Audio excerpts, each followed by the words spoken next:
Maker Khamkhed रोडवरील MIDC परिसरात 27 वर्षीय तरुणाचा खून झाल्याची घटना समोर आली असून या घटनेनं परिसरात मोठी खळबळ उडाली आहे। मृत तरुणाचं नाव राहुल बाजळ, वय 27 असे। प्राथमिक माहितीनुसार राहुलला अज्ञात व्यक्तींनी मेहकर परिसरात नेले होते। त्यानंतर त्याचा दगडानं ठेचून खून करण्यात आल्याचा प्राथमिक अंदाज पोलीस तपासातून समोर येत आहे। आज सकाळी ही घटना उघडकीस येताच परिसरात भीतीचे वातावरण पसरले। दरम्यान हा खून प्रेम प्रकरणातून झाल्याची चर्चा स्थानिक पातळीवर सुरू आहे।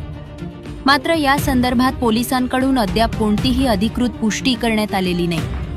मृतक राहुल हा मूळचा मेहकर तालुक्यातील बेलगाव येथील रहिवासी असून तो काही वर्षांपासून वाशिम जिल्ह्यातील जांब आढाव येथे नातेवाईकांकडे राहत होता।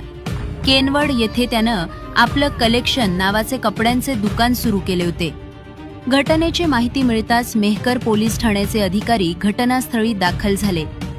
पंचनामा करण्यात आला असून पुढील तपासासाठी फॉरेन्सिक पथकाला पाचारण करण्यात आले। पोलिसांकडून सर्व बाजूंनी तपास सुरू असून आरोपींचा शोध घेतला जात आहे। कृपया चॅनलला सबस्क्राइब करायचं विसरू नका। बातमीला लाईक करून शेअर करा। धन्यवाद। नहीं, मगर मैंने टच किया